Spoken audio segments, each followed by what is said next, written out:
Good morning. It's a pleasure to be here. I am also part of the Cornell team with the Food Industry Management Program. What I want you to do today with you is to reflect a little bit on two things. How important are the global connections to the produce industry today, and how things that are changing in the global market are likely to affect your work directly or indirectly, especially in the future. So we are going to take kind of a not firm level view, but a country view to see how trade is shaping the industry, and to look also at a long-term view to what's happening also in the future. And this is in collaboration with the research associate GLE in our program. Okay? So the agenda, basically, I want to talk about some driving forces for fruit and vegetable trade today, global trends, what's happening, and then focus on the US.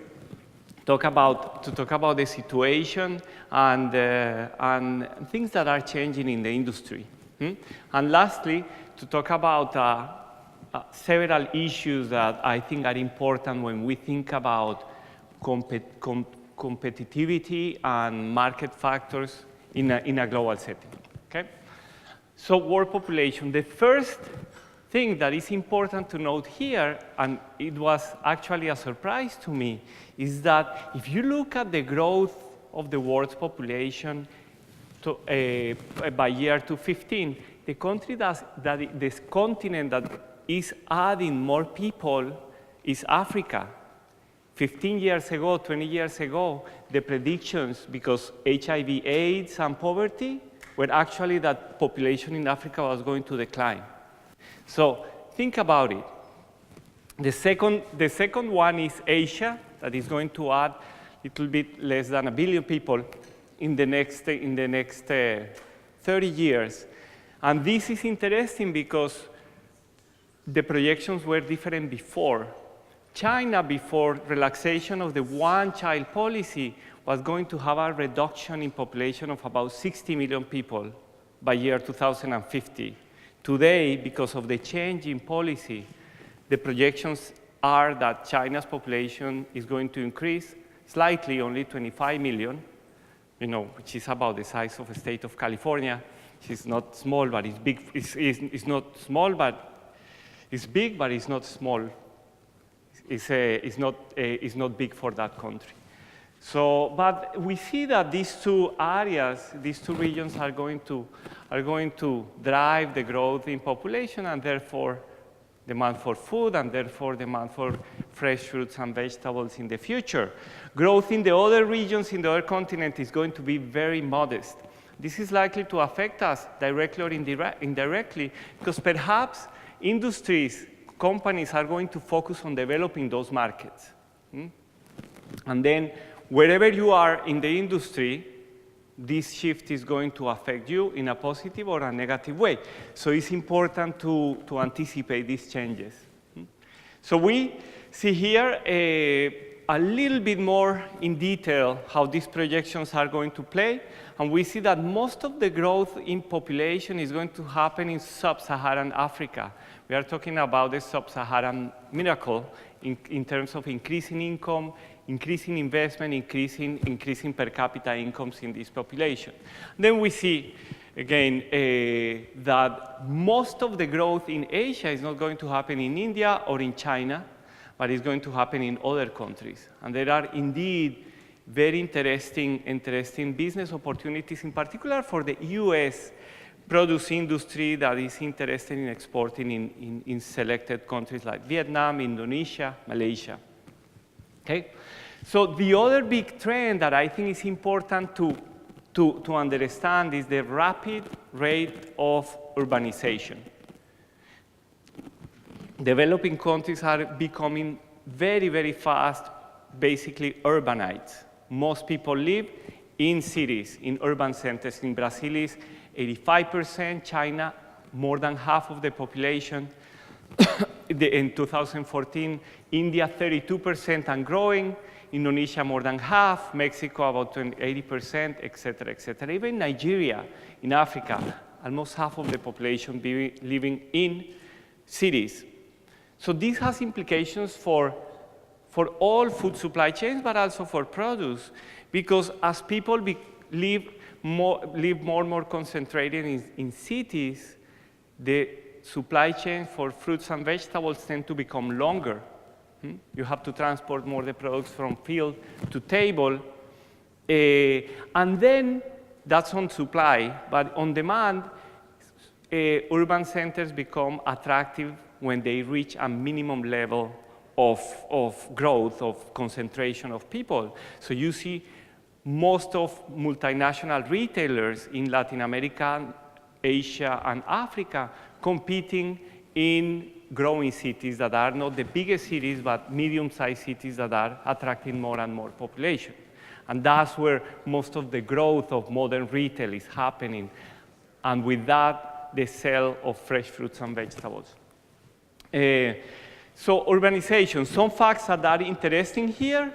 City populations are growing by 65 million people per year. This is about twice the size of California, the state of California, every year. That's impressive. This is a huge market. The other fact, 440 cities in the developing world are going to account for half of the global growth in incomes, GDP, the global GDP, by 2025. The other fact that is interesting, that is shaping, is that by year 2025, half of the GDP is going to take place in developing economies. Today, it's only a third. So this is a big change because lots of opportunities with rising incomes, increasing population, and increasing urbanization rates. Now, let's think about another important trend, which is the consumption of fruits and vegetables. And I have to say that the figures that Chris presented just for the US are much more precise, because in the US, we can get a very precise estimation of per capita food consumption for every item in the produce category, but not so in other countries. So here we are using data from FAO, the Food and Agriculture Organization of the UN, to get some estimates of the per capita consumption trends, and to compare the US, how we are doing with others. And I present this data from year 2000, more recent, to 2011, 2013, which is the most recent data that we have. And we see, for example, in vegetables, we see, according to FAO, US is right there in the average in terms of per capita food consumption in the past 15 years. You see that there is not a lot of variation. It's flat almost everywhere where we did these calculations. Countries like Mexico, representative of consumption in Latin American countries, the consumption is lower than the average. Then you have Japan, US, Canada in the same. You have Korea as very high. And China, we don't know if it is for reporting or if it is indeed true, but shows a huge increase in per capita consumption of vegetables. This is using disappearance data. So it's basically taking domestic productions minus exports plus imports divided by population. So that's how these numbers are calculated. In fruits, the figure is different, but the trend is similar. You see that there is in general, except perhaps for China, that in the past 15 years, per capita consumption is flat, is not growing. The only country that is showing this, again with caveat, is that we don't know the quality of this data, is that consumption is flat and even declining on a per capita basis. And we see that that happens also in the US, which is the black bold line. So we see, in case of fruit, we can see that North America, other countries such as US, Canada, per capita consumption is much higher than in Asian countries. So what is the conclusion for this, from these two graphs and from the previous discussion is that basically what I think is in the future, the growth of the industry, markets industry are going to go with population growth. I don't think that we are going to see huge trends, changing trends in per capita consumption, my opinion. Okay. So in this setting, I just love to show this picture. It's from a friend from Australia who is, of course, he always wants to show Australia in the center of the world. You put the world upside down and you get the world. And it's an analogy to see that I think in the industry it's good to think about, look at things in a different way, maybe upside down to be able to identify opportunities, understand or anticipate trends that are going to be important and that are going to affect our industry in the US as a whole, and of course our individual companies. So let's talk about trade a little bit. So we can identify 3 big regional trade blocks in the world. And one is in Europe, and here we see is the leading destination market. The import share of all the fruits and vegetables that are imported is about 40%, and the export share is big. So it's a big trader. Excuse me. Interregional, this region is dominated by lots of inter-regional vegetable trade and imports of fruits and fruit juice from peripheral countries, Eastern European countries, and ex-colonies from Africa. The other big trade bloc region is North America, Canada, US, and Mexico, especially after the trade agreement called NAFTA, North American Free Trade Agreement. Interregional, between these 3 countries, trade is dominant. As a bloc, these 3 countries do a lot of exports to Asia and growing with huge potential, dependent a lot on the Trans-Pacific Partnership, which I'm going to talk about a little bit later, and imports lots of products from Southern Hemisphere. And tropical countries for juice and off-season fresh fruits. And then you have Asia, which is basically the hub for demand increase. Has huge population is still growing, incomes are growing, dominated by basically Chinese exports in the region and overseas, and by Japanese imports. Japan being the biggest importer. But there is huge emerging trade from south to north in this region as well. Southeast Asian countries exporting to Japan, gaining markets there. So this is kind of the global picture of what we see today in trade for fruits and vegetables. Now, I'm going to talk about microeconomics of trade 101 because I think it's very important for me to transmit you and to try to convince you that economic theory and practice, real world, is telling us that more trade is better for everybody. And I think that's important today. So we know that trade happens because several factors that had to do with supply, demand, and institutions, things that facilitate or disrupt trade.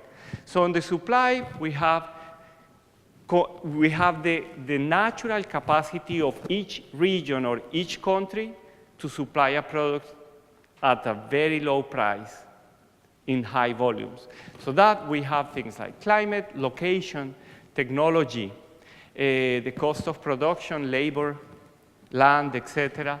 Factor endowments, how much land, fertility of the soil, water resources, etc. Things that we cannot control are things that are given to us by Mother Nature, basically. And infrastructure, especially in fresh fruit and vegetables, where you need a very strong infrastructure in order to decrease losses.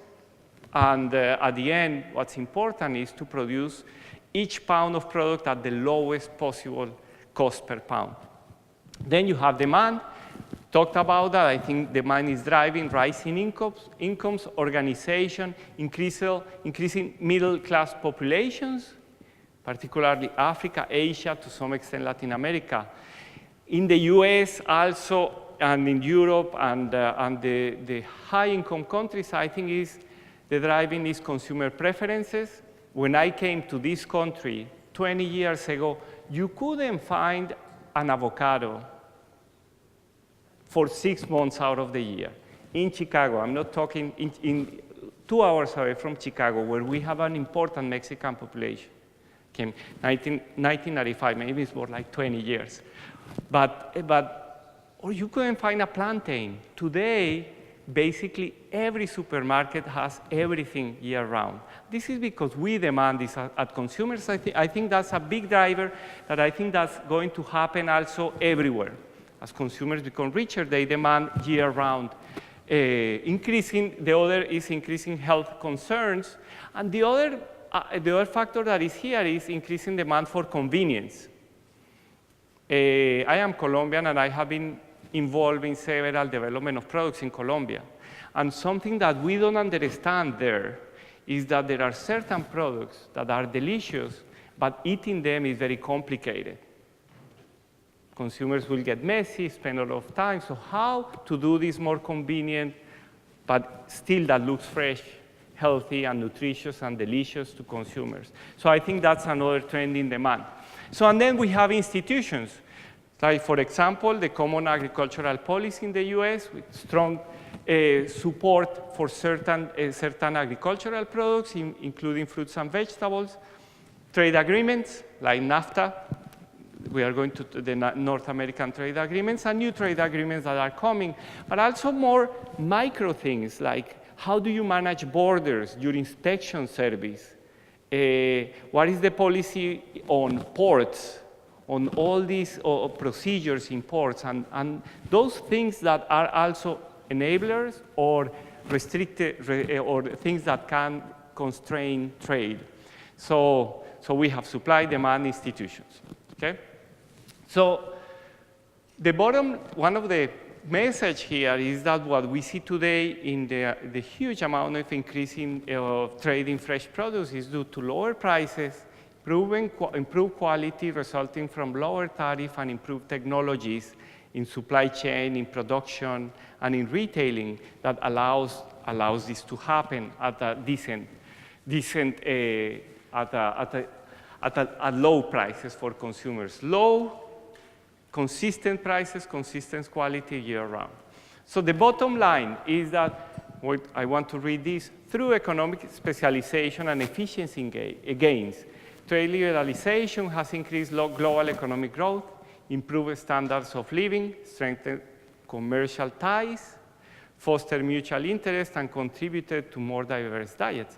One of the messages here is that, for me, the ag industry, but including the produce industry, is becoming a multinational corporation, either because companies own assets, production assets in different countries, but also more and more because there is a very tight coordination between growers, packers, shippers, processors, and retailers that require very careful coordination at a global scale in order to supply year-round.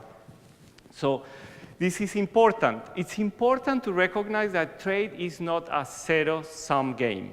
It's not that someone is going to win, and if somebody wins, somebody will lose by the same magnitude. It's that as a society, we are all better off because more trade generates more value. It has been proven that protectionism reduces economic growth. Tariffs are just taxes on consumers which end up paying the taxes, and it has been demonstrated that reducing tariffs stimulates economic growth. Why? Because, as I said before, producers should concentrate in the things that they do well. So one comment here is that tariff is just part of the story because there are many other factors affecting trade volumes, including exchange rates, including non-tariff barriers, for example, related to sanitary and phytosanitary restrictions and regulations, etc. But tariffs are important. So often trade is blamed as the cause of having a less competitive industry, but this hasn't been shown because companies that are not able, that do not have competitive advantages, are located in a place where they don't have competitive advantage, are going to fail in the long run. Firms are making always decisions, more and more, in the global world, make decisions on production locations, investments, and trade partners based on many factors, and not because I want to be in X country or Y country.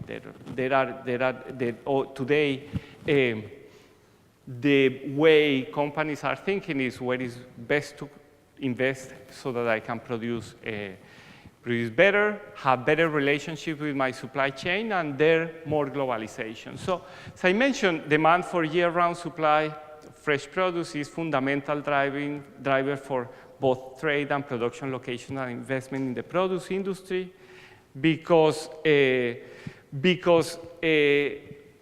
this is good because even these imports happen under auspices of US companies.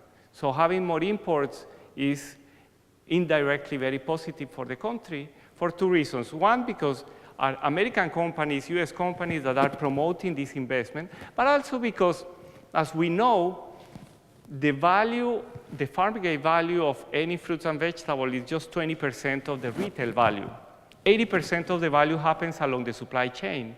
And most of these value-added activities are happening in the place that is importing these goods, in this case, the US. So it's good for the economy as well. So important to mention that imports are not necessarily cheaper. Sometimes they are more expensive, but there is demand for year-round supply. So seasonality and perishability rule in our industry in fresh fruits and vegetables. So let me give you a brief history of trade opening, trade liberalization. GATT formed in 1948, later became the WTO. Some earlier economic blocs that still today, like Mercosur, Argentina, Brazil, Uruguay, Bolivia, and Paraguay. Then the Southeast Asian countries with the free trade area in 1992, Central European Free Trade Agreement in 1992, and NAFTA 1994, which I think NAFTA has been one of the most successful trade agreements that we have seen in history, and it has been particularly important for the industry. For the industry because the different capabilities of the different countries' abilities to produce fruits and vegetables. Then, after 1994, we entered in an era of huge amount of trade agreements, preferential trade agreements signed between countries. And unfortunately, the US has lagged behind. Why? Because US has one of the lowest levels of tariffs when it comes to imports of fruits and vegetables. Other countries, the level of tariffs for exporting is much higher. So in general, if the US engage in preferential trade agreements with other countries to lower tariffs, the US is already low. It's the other country that has to lower more tariffs. And that's good, makes sense for the US. And that's what the US has been doing, countries like South Korea, Colombia, Panama, Dominican Republic, etc. But look at the number of trade agreements that have been signed since 1994 has increased. And 2015, we have already 300 of those. These trade agreements and trade. So in this figure, I'm showing you for agriculture in general, US agricultural exports to Canada, Mexico, and China. And you can see, for example, in the first one, NAFTA was signed, exports to Canada and Mexico, agricultural exports, have increased dramatically. There is definitely a change in trend there. When China, with China's WTO accession, you can see how also in the green line, exports, US exports to China start increasing at a much rapid pace than happened in the past. So this has been in general used for agriculture. So just to show you a few figures that are in your booklet, if you think about US has signed agreements with several countries. For example, Colombia, Panama, and South Korea, 2011, fresh and processed fruit exports increased from less than 370 million in 2011 to more than 600 million in 2015, in just a 4-year period. Central America, same for processed vegetables, double in exports. If you think about Central America and Dominican Republic, fresh and processed fruit exports, soon as the agreement is signed in 2005, in 2005, 50 million, in 2015, 3 times that. And in terms of vegetables, even higher, from 30 million to 155 million. So these are things that have been good for exporting. Others, Peru, 2006, exports, the agreement was signed in 2006, exports grew 45%.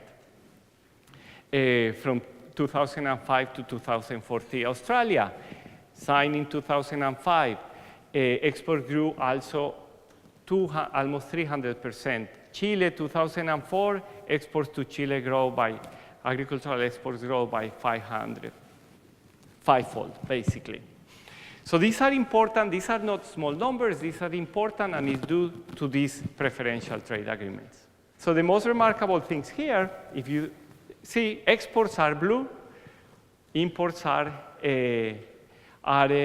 orange, and the green is the trade deficit in fruits and vegetables.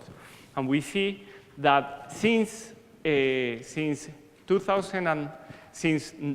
early 90s, imports start growing at a much faster pace than exports, the blue line, and then the trade deficit is widening. And this is likely to widen in the past. Again, this has much to do with NAFTA, but we need to think that I bet you in most of your businesses, you consider Mexico and Canada as part of your supply chain that has to be coordinated closely. So this has been good. So this is the net trade again. It's not different for fresh fruits or for fresh vegetables, very similar. So we have a gap. We import much more fresh fruits and vegetables than we export. But let's look a little bit more about the leading, who is importing, who are we importing for? And first, let's look at this, 2015. By far, Mexico, we basically are getting about half of our imports from Mexico, 40%, and 10% from Canada. So half of the trade in fruits and vegetables for the US, the imports happen from our neighbors. Again, is NAFTA. Then you have Chile, then you have China, are relatively small, Guatemala and Peru. So what's interesting is that, Peru, for the past 10 years, imports from Peru have increased almost at an annual rate of 20%, and that's remarkable. And Peru, we are going to see in the next years huge investments in Peru to further increase agricultural production. And most of this production is not to attend regional markets or even domestic markets in Peru, but is to bring to the northern hemisphere. So that's there. And another source of growth of incomes is China. We are importing more and more produce from China, from increasing at a very high rate of 13% per year from 2001 to 2015. So these are trends that are likely to continue in the future. Okay. So here is just to show you, this picture is important. It's just about global agriculture. That notice that distance is important. Of course, our partners are Canada and Mexico. But notice that to some extent, the darker the country, the more important is as a supplier of agricultural products to the US. And we see that they are everywhere. Except Africa, we see from Asia, Europe, Australia, South America, Central America. And it's to say that to emphasize the importance of specialization and comparative advantage of countries on particular products. Okay? So what do we import? And in this graph, you see the share of high-value products, the share of high-value imported products in total consumption in the US. And we see that it's remarkable that about half of fruits and vegetables, fruits and juices that we consume are imported, as Jim said this morning. And about 25% of vegetables, fresh vegetables that we consume are also imported. A little bit more of domestic production. The share of domestic production in vegetables tends to be higher. Yeah? So demand for certain agricultural products far outweighs production capacity. Of course, we see 100% of our coffee, tea is imported. We have a little bit of production in Hawaii, but it's very minimal in terms of total consumption. Then fish is mostly imported. But then the next item is fresh fruits. It's what we import the most. Half of what we consume is imported. And again, is this maybe drive for year-round availability from consumers, and because of increased incomes. So that's general. So I want to talk about two countries. One is Mexico. Mexico is growth of imports from Mexico. 40% of our imports come from Mexico, driven by a trade agreement. #1 supplier of US. Imports from Mexico account 40% of total, dramatic increases. Main products, fresh tomato, peppers, cucumbers, avocados, guava, mangoes, and others, in different parts of the country.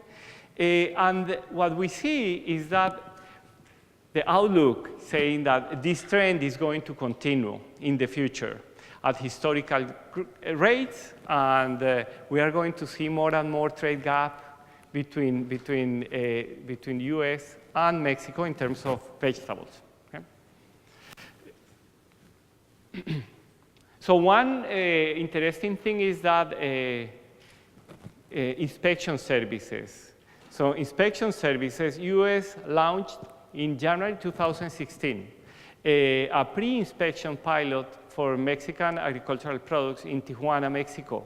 The idea is to pre-inspect, to try with low-risk, high-volume agricultural commodities that are part of the Department of Agriculture National Agriculture Release Program. So there is a new facility in Tijuana which aims to reduce congestion and facilitate border transactions with these. I think this is not happening in produce yet, but the idea is to expand it to other type of products. So the initial results are people are happy. One of the big hurdles was that the Mexican government needed to allow the officers to have arms, to have weapons. So there was many glitches to that, but it's happening this moment to have weapons in Mexican territory, and that was difficult to change, but it changed. So let's talk a little bit also about Peru. You know Peru, annual growth almost 20% imports from Peru. Peru will triple fresh fruit and vegetable production in the next, sorry, there is a typo here, not 5 years, 10 years, but it's expected to continue investing in production capacity.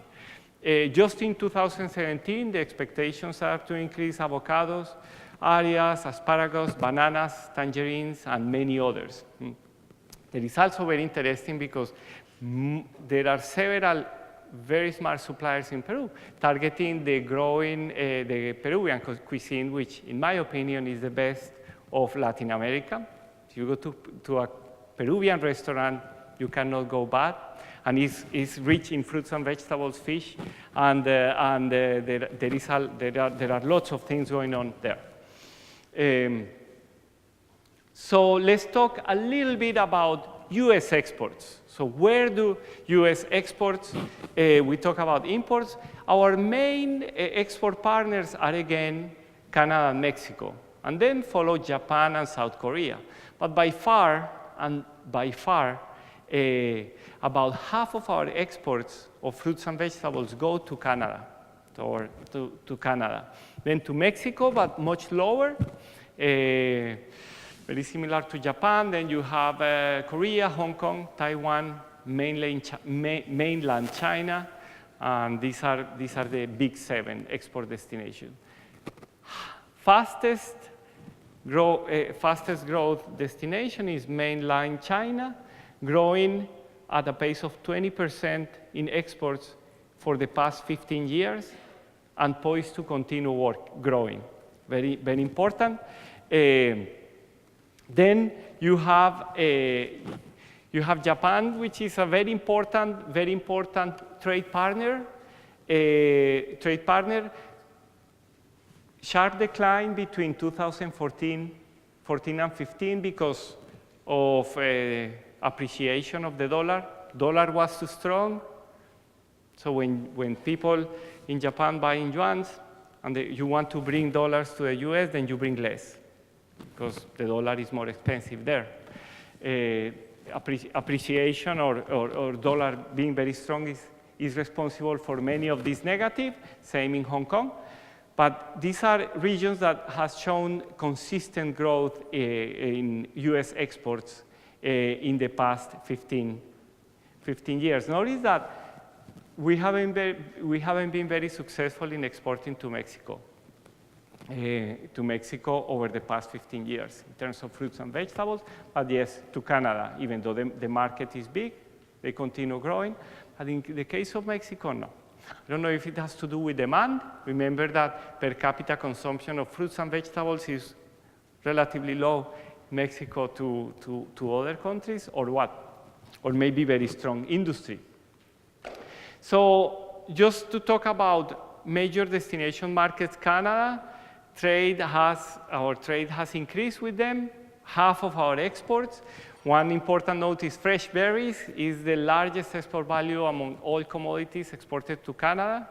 It's $600 million in 2014, a little bit of a decline in 2015, again due to changes in exchange rate. But what's interesting is that Canada surpassed China and reemerged as the top destination for US agricultural exports. We are not talking about fruits and vegetables, we are talking about, in general, agriculture. So it's a very important trade partner, and again, this is due, in many cases, for NAFTA, due to NAFTA. This is just to show you that every single state, this map is giving you for each state how much the state exports to Canada and imports from Canada. And we see that everywhere in our national territory, we are very interconnected with Canada, in general for agriculture, with some states like California, for example, having a surplus, and another state like New York, our state, we import more from Canada than we export. Another destination market is Japan, which I think is important to mention Japan because it has been a very good market for US, but problem in Japan is that population is actually declining. And it's a country where, if population does not grow, if you remember, per capita consumption is not growing, so how are you going to increase your market there? So the US presence there is very important, but in the future, probably that's a too mature market for the US companies to keep competing in that market, and maybe saturated. Japan is the largest ag export. Now, the thing I bring Japan to is because Japan's tariffs for US exports are relatively high. Japan has already signed many trade agreements with other countries that are part of the Trans-Pacific Partnership. So the US today is in disadvantage to export just because we are facing lower tariffs. One of the most exciting things about the Trans-Pacific Partnership was the ability to lower tariff rates in Japan that will open up opportunities for US produce industry. Not clear if it is going to happen now. So the US is larger counter-seasonal supplier to Southern Hemisphere, but there is some overlap. There is some overlap still. So putting the US on the same tariff level would be wonderful for the industry to increase exports.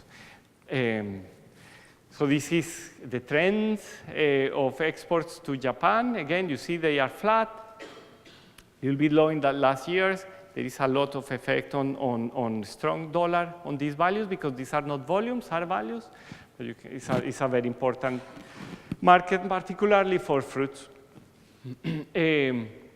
So this is just to tell you many fruit tariffs are as high as 17%, almost 20% tariff, which will be eliminated if TPP is signed.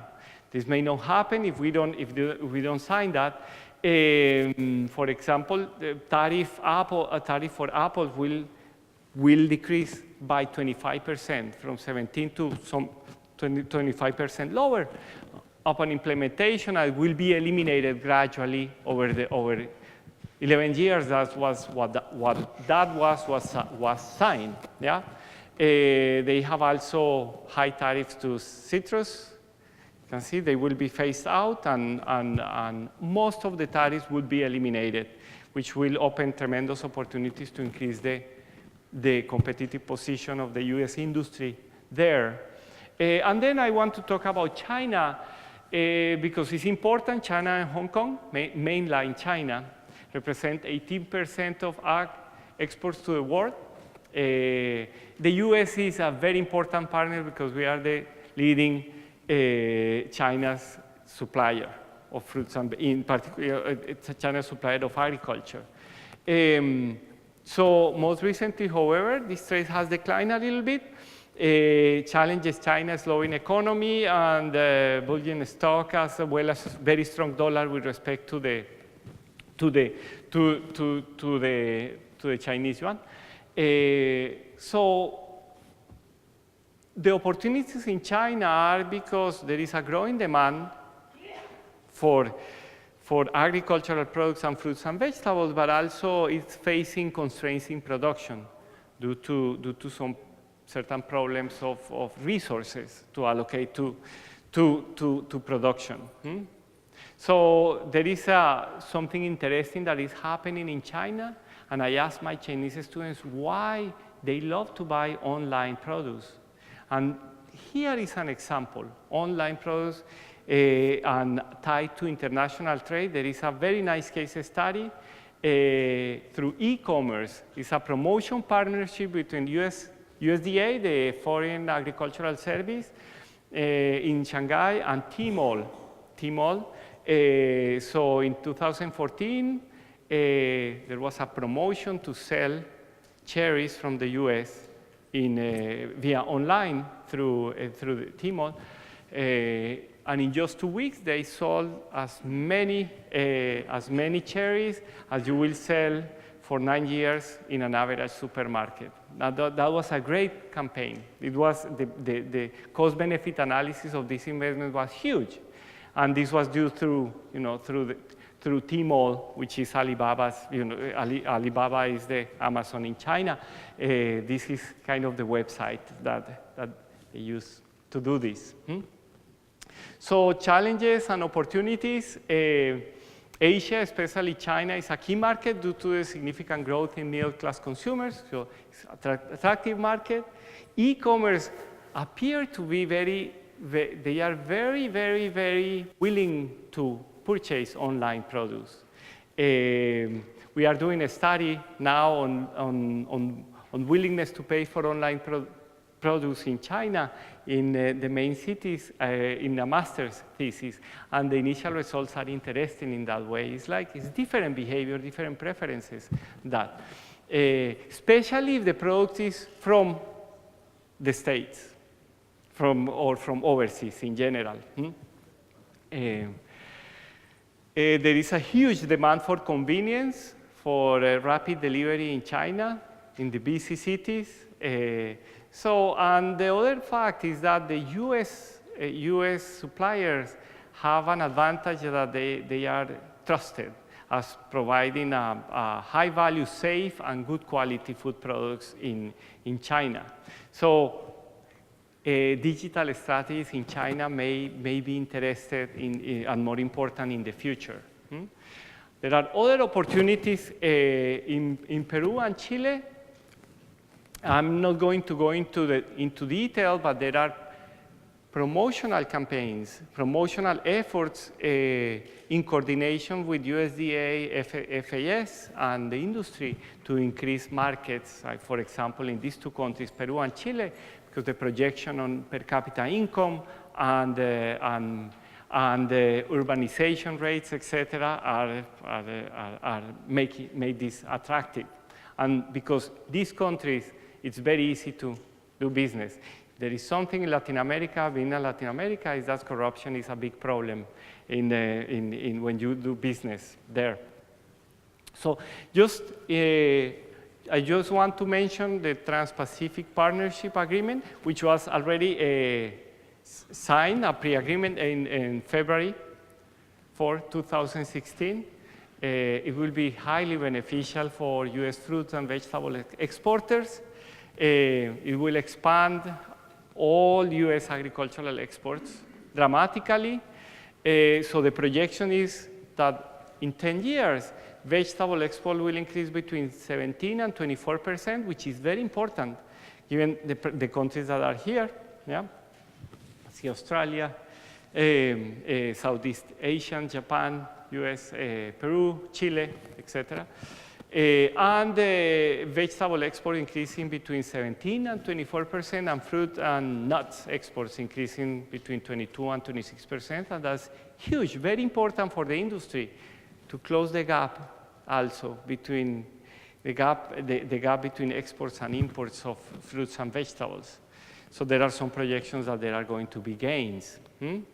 So because also there are other large markets with potentials that through the agreement will lower tariffs and will give the US industry with access, particularly Vietnam and Malaysia. I'm not going to go through the details, but it's basically general reduction of tariffs. Also, just to mention that the TPP provisions, this trade partnership, also has some provisions on labor, on environmental standards, and it's the first time that ag biotechnology is covered by an agreement.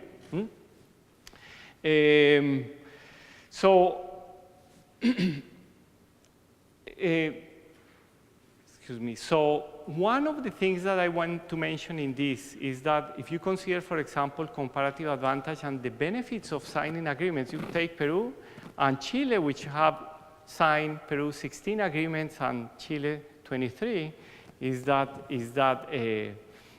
these countries are really important in the global scale in exports in agriculture, in fruits and vegetables.